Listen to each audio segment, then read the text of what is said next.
Hi and welcome to AXSchat. I'm delighted that we've got Sarah Simcoe with us today. Sarah is Head of Business Enablement at Fujitsu UK and also Chair of Fujitsu Seed, which is the employee disability network for Fujitsu. You've also, I believe, just been appointed as an ambassador for Purple Space, which is something that's been set up by Kate Nash to enable employees with disabilities form networks and support each other. So delighted that you can join us today. I'm going to apologize because I'm going to run halfway through the chat, if not before, because time and technology have got the better of me today. So I just wanted to at least get you on and say welcome. So thank you very much, Sarah. And can you sort of tell us a bit more about what brought you to work and do your work in this space? So I've been in Fujitsu for about 17 years. And in that time, I think I've learned a lot about enablement. Outside of work, I've got quite a lot of experience with family members. I'm from a really large family, so quite a lot of experience of family members living with cancer. Some have won and lost battles, same with diabetes. Other family members and friends living with dyslexia, managing their day-to-day lives, ADHD and autism. So I see firsthand the challenges that they can face from a working environment perspective. And then for me personally, I also have a chronic pain condition. I have severe endometriosis. That's had quite a significant impact on my life. The pain management being one of them. And then I also have nerve damage to my leg. So getting involved with Seed was probably a bit of an evolution for me as part of my career. And given it's something I'm really passionate about 10 months ago, I decided to step up and get involved in something that I felt I could help and make a difference in, and that's exactly what I did. So 10 months on, here I am, really pleased to be taking part. Yeah, and you're a regular on AXSchat. I am. Tonight, I am.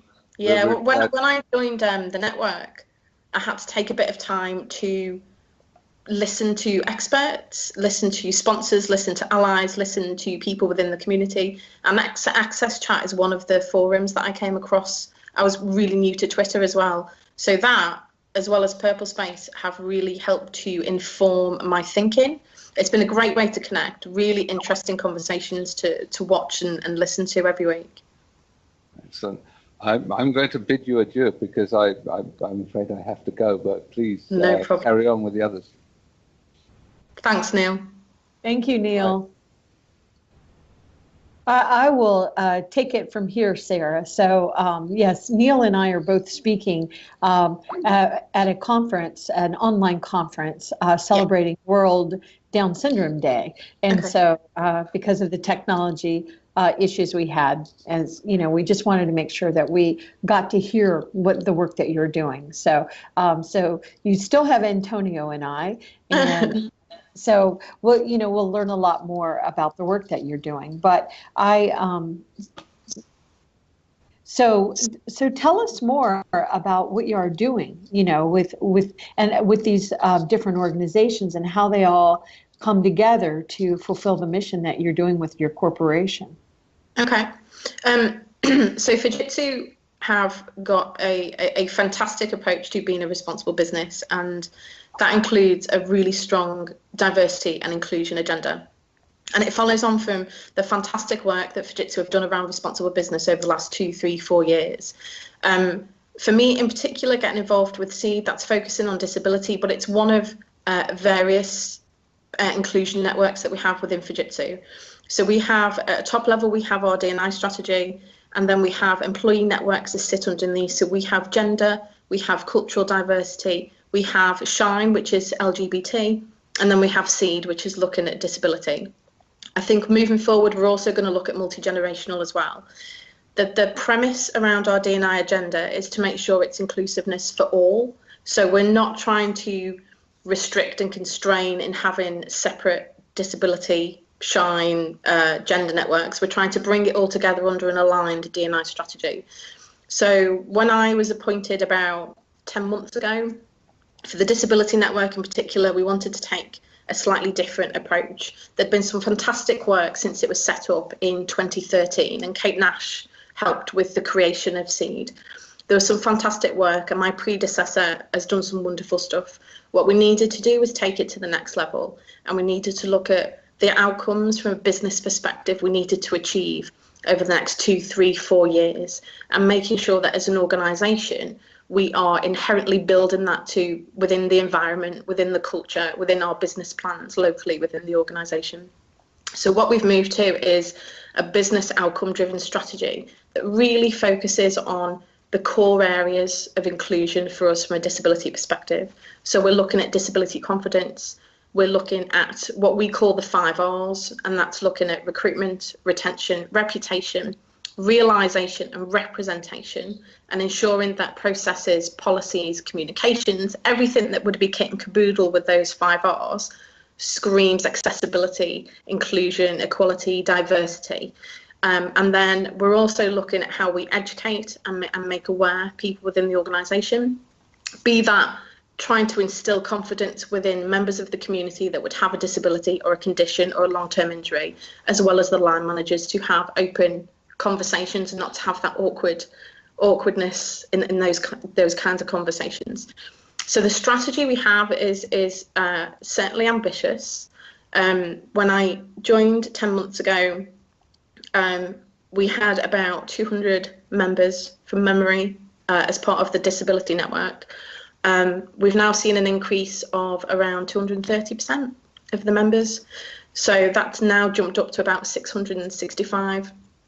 It's now a network that is proactive, it's interactive. We're embracing telling our stories. So one of the things that I'm a huge fan of is the power of a personal story and sharing our person. And I see this on AXSchat actually every single week, is the beauty of somebody saying, this is me, this is my challenge, this is how I deal with it, this is how I don't necessarily deal with it all of the time, but this is what I'm going to share with you. And in sharing those personal stories, we are seeing the increase in that confidence level. And some of our measures of success are also showing those increases. So the last 10 months, although our plan was certainly ambitious, I think it's absolutely starting to realise some of the achievements that we set out for ourselves when we first started. I've heard a lot about Kate Nash and the work that she's doing. Yeah. So globally, she's recognized that her organization is really helping set the bar high. Will you help our viewers understand how big Fujitsu is? So Fujitsu is a Japanese organization. Fujitsu is global. If you're going to test me on how many people we've got globally, I'm going to pass. I know it's a multinational corporation. Yeah, so it's global. In the UK, we've got around about 11,000 people within the UK and Ireland. Right. So it's a sizable organisation, and it's also an organisation I think for sure is demonstrating that they are truly committed. And they are truly taking it serious for the right reasons, and they are really solid, valid business reasons. And I've seen that shift within Fujitsu in the last few years. I've been here 17 from ICL and into Fujitsu, and I've seen the change within the environment and the culture. It's a definite walk in the walk, not talk in the talk. Right. And I think it's important for corporations like that to be involved in these conversations and really to make sure that, like you said, you don't just create it once and then everybody steps back. It's an ongoing thing that you're learning from, you're blending in the best practices. I also agree with what you said, Sarah. It's all about the stories. That's one thing I love about AXSchat and about the work that I do, because stories help us understand each other. It helps us learn. I just think stories are really, really important. I know that Antonio has a question, so I'm going to turn it over to him.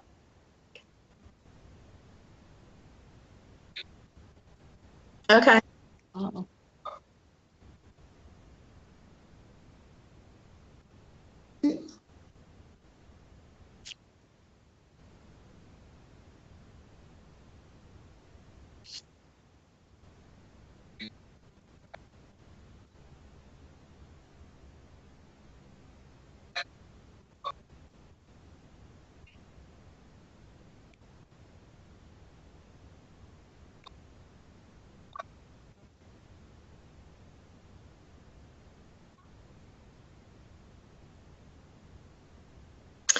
We had we had a diversity and inclusion week in February, and on the run up to that, we took some time out within Seed, which is the name of the disability network. We took some time out to make a short film, and the short film was taglined "Be Completely You." So in October last year, we came up with the campaign "Be Completely You," and it was aimed at encouraging people within our organisation to be themselves in the workplace, completely 100% their authentic selves in the workplace, and feel absolutely comfortable in doing so. We created, as part of that, a short film that we readied for D&I Week. And within there, you have comments from people within Fujitsu telling us how it's changed their lives, how they see themselves as part of a professional community. You know, if you're a project manager or you're a customer service architect, you're always part of a professional community. It's referenced now that people feel part of the Seed professional community. And the comments and the feedback that I see coming through now is that we're changing people's lives. And for people to make those kind of comments, you know, I go home with that warm feeling that, you know, today was a good day. Today we did something right. Today we did something well. And today we've done something that's going to help sustain a responsible business. So the direct feedback that we're seeing, Antonio, from our people within Fujitsu is absolutely reassuring me that we're doing the right stuff.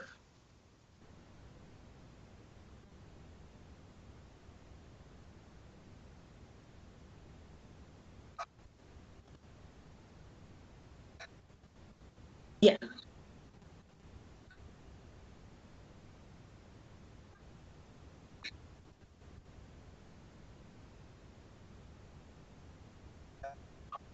We had I should have made the stats available to myself. We're currently getting ready for an event tomorrow, actually, which is a Purple Space event that we're going to host for Kate Nash.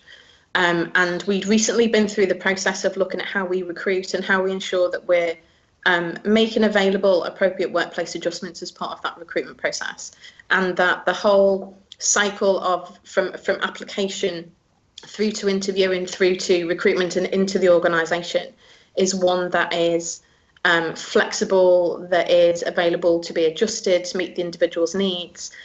So the process with HR, and there's some fantastic stuff happening within HR at the moment, the processes with HR have definitely started undergoing that change where accessibility and enablement becomes the core foundation of ensuring that process works.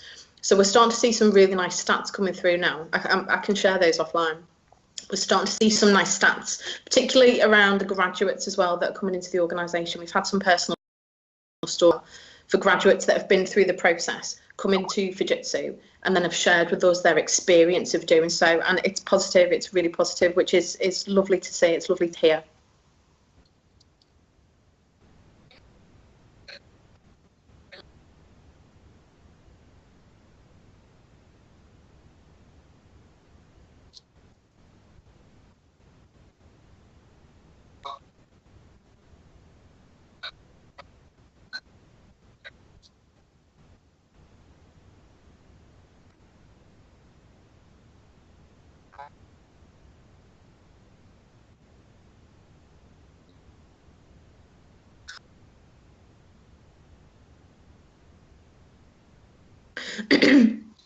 I think end-to-end in the supply, when we say supply chain, I think end-to-end is part of that supply chain of bringing talent into the organisation. It really starts with your third-party suppliers. It really starts with understanding their organisations, them understanding what we're trying to achieve as an organisation as well, and ensuring that accessibility, inclusiveness, the approach, the environment, the culture, the messages that we're trying to get across is also something that's leveraged and adopted by our third-party suppliers. So I would say there's more for Fujitsu still to do, in my humble opinion. Are we on the right track? Absolutely. And we're starting to work with those third-party suppliers now through our procurement teams. So I think from a HR perspective, it's understanding the impact, and I don't know the curriculum of HR practitioners inside out. I really, really don't. That's not my background. Understanding accessibility and inclusiveness and enablement as part of HR procedures, really important. Being able to work with your procurement and your third-party suppliers to make sure that as part of the supply chain we're getting that right is equally important. And then looking at both retention and recruitment, for me, kind of go hand in hand. If we're getting it right internally in retaining our talent within the organisation, then we're setting out the plans more appropriately for attracting talent, future talent, back into Fujitsu as well. I'm sorry, does that answer your question? Yes. Yeah, it's an excellent answer, Sarah, because one thing that I work with a lot of corporations, a lot of multinational corporations, and they need the statistics. They need the numbers. That's the way we work in corporations. And yeah. This weekend, my daughter Sarah, who has Down syndrome, we were at a conference in Boston, and we were celebrating. Today is World Down Syndrome Awareness Day, and so we were talking about it. And I had parents attend my session on employment, and they get so discouraged because they really want their adult children with Down syndrome more meaningful. Included in the workforce, and they don't think anything's being done. And I'm explaining to them, no, we actually are making progress. And I was talking about what was happening, with corporations all over the world like Fujitsu and Atos and Woolworths in Australia, and just some really good stories. And some of the stories that we've shown here on AXSchat, we did a great feature of Enterprise Holdings, Enterprise Car Rental, and all of the different organizations that are part of that. And they were like, yeah, but what's in my area? So it's like, okay, we're changing this one person at a time. And corporations, the way we think is, what are the stats, and tell us about the retention, and how are you doing the things you're doing to make sure your employees are fully involved and they feel their voices are being heard, and the corporate social responsibility. There's so many different moving parts, but I do want to applaud you for the work you are doing with procurement, because that's something that I think is really critical. If we can get corporations thinking about this also from the procurement area. Don't procure products that aren't accessible to all of your employees. We're saying that with countries that are trying to implement the Convention on the Rights of Persons with Disabilities, but I think procurement is a huge, huge issue. So I really applaud those efforts. Do you want to? Thank you. Yeah. There is, and there's much more for us to do. Absolutely. Yeah. And we're also, there's a great relationship happening now between procurement and our IT function. And again, some fantastic conversations happening about, when we're engaging with those third-party suppliers, whether it's hardware, software, services, is making sure that we're having those right conversations that says, is this going to be something that can be used by all? And have we considered accessibility as part of that? Those conversations now happen much more frequently. They're starting to form part of the standard working practices. And I think from a seed perspective, what I'm really proud of is we've got some really special people within the network. Within what I call my core working group, there's about 25 people that roll their sleeves up and get involved in actioning within this space. And there's a lovely guy who picks up the role of accessibility champion for Seed. And he has worked tirelessly with procurement, with IT, in trying to build a collaborative approach to how we're addressing that throughout the supply chain. That's really starting to make progress now. They've identified a way forward. They've seen the areas that we need to focus in on. But in terms of progress, and you're right, it is those small steps that we keep making in the right direction. Those steps are starting to become bigger, and hopefully we're going to really be striding forward. But some lovely work being done across Fujitsu. One thing that I found out, before I became an entrepreneur in 2001, I was in the banking industry in the United States, and what we call corporate America. And I was an executive level in a bank, but I was a mother of a child with Down syndrome. So I was very interested to learn more about what the banks that I was working for, what were they doing for my community? What were they doing? I was very, very interested in that. And they happened to have an employment program where they were actively recruiting people with disabilities.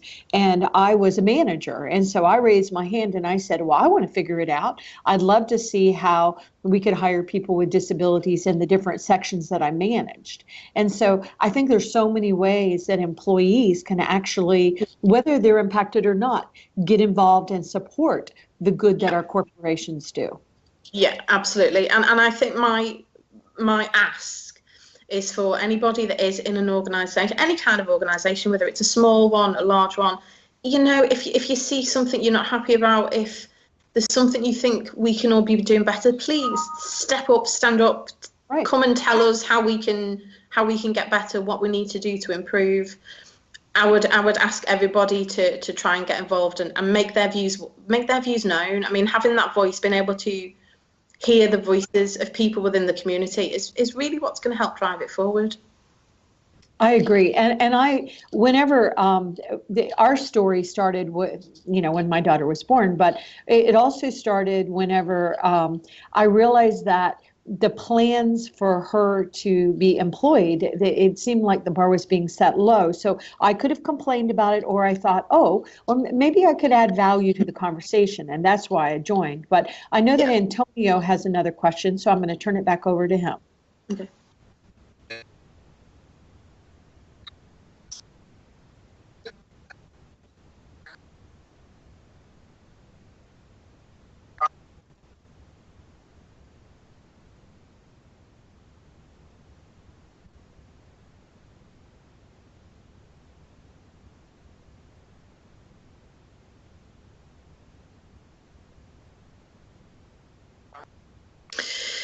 So responsible. So if I take responsible business within Fujitsu is made up of 5 pillars.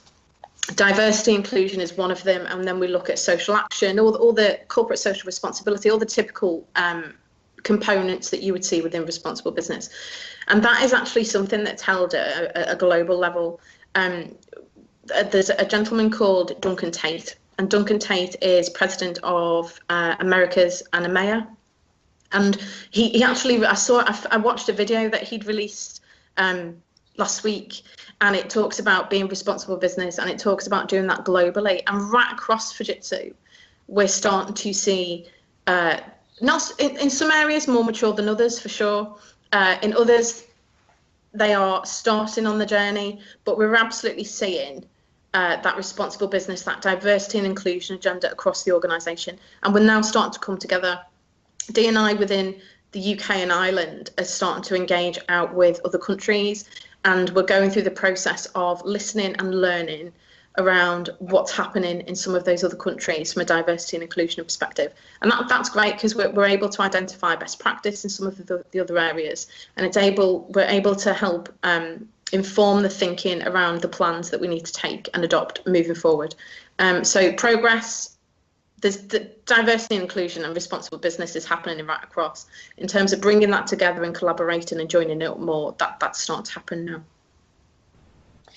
Sarah, one thing that we would really like to do, if it's okay, is you had mentioned that you have some statistical information that maybe you could share.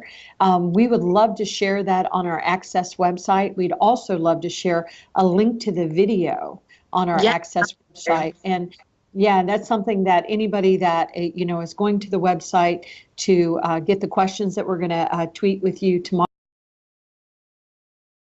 able to see now and in the future. So I think it's very important to brag about the corporations that are doing things right, like Fujitsu. Yeah. So we really, really appreciate your time, and we apologize for our technology problems. No, I apologize. No, it's a pleasure. And to be asked to take part in AXSchat, only having been in the role for 10 months, I think this has definitely been probably the hardest 10 months of my life in terms of work, because it's all over and above the day job, but it has to have been the most rewarding 10 months of my career.